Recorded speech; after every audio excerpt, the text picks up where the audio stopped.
بسم اللہ الرحمن الرحیم۔ انسان نے کہا میں تھک چکا ہوں، جواب آیا لا تقنطوا من رحمت اللہ، اللہ کی رحمت سے نا امید نہ ہونا۔ اتنے دن کی خاموشی میں جواب ڈھونڈ رہی تھی، اپنے اندر سے کبھی اللہ سے شکوہ کر رہی تھی۔ پھر مجھے کسی نے کہا جب انسان پر ایسا وقت آتا ہے تو اس کی دو ہی وجوہات ہوتی ہیں، یا اللہ تعالیٰ سزا دیتا ہے یا آزمائش۔ میں نے پوچھا یہ کیسے پتہ چلے گا کہ مجھے سزا ملی ہے یا آزمائش ہے؟ تو انہوں نے کہا کہ اگر اس وقت کے گزرنے کے بعد میں گناہوں کی دلدل میں دھنس گئی تو یہ سزا ملی ہے، اگر میں نے اللہ تعالیٰ سے رابطہ کر لیا، اللہ کے راستے پہ چل پڑی تو یہ میری آزمائش تھی۔ یقین جانو اللہ سارے گناہ معاف کر دیتا ہے، یقیناً وہ بہت بخشنے والا اور مہربان ہے۔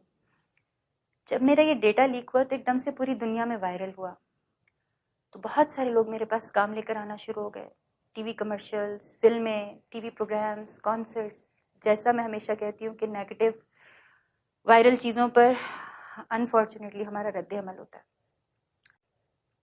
بہت ساری خواتین نے مجھے سپورٹ آفر کی، پروٹیسٹ کریں گے آپ کے لیے، کوئی آپ کو کچھ نہیں کہہ سکے گا۔ جن کا جو تھا می ٹو، میرا جسم میری مرضی، لیکن نہیں، میرا جسم میرے اللہ کی مرضی۔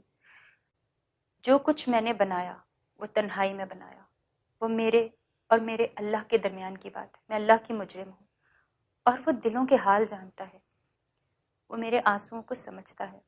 اللہ تعالیٰ تو کہتا ہے ہم اس بات کو یاد رکھیں، سچ کا ساتھ دیں، ایویں چیپ پبلسٹی کے لیے برے کمنٹس نہ کریں، کیونکہ میرا جو سوشل میڈیا نا وہ انڈیا دیکھتا ہے، اور جب میں اکیلی کھڑی ہوئی انڈیا سے لڑ رہی ہوتی ہوں نا، انڈیا کے لوگ تو مل کے مجھے گالیاں دیتے ہیں، جو بھی مودی کے جو بھی رشتہ دار ہیں، یار ہیں، دوست ہیں، لیکن جب مجھے پاکستان سے کوئی برا کہتا ہے نا تو یقین کرے دل ٹوٹ جاتا ہے۔ میں اس طرح کی باتیں پہلے اس لیے نہیں کرتی تھی کیونکہ مجھے لگتا تھا کہ نیکی کر دریا میں ڈال، آپ لوگوں کو بتا کے کیا ملنا ہے، لیکن اب مجھے باتیں کرنی پڑ رہی ہیں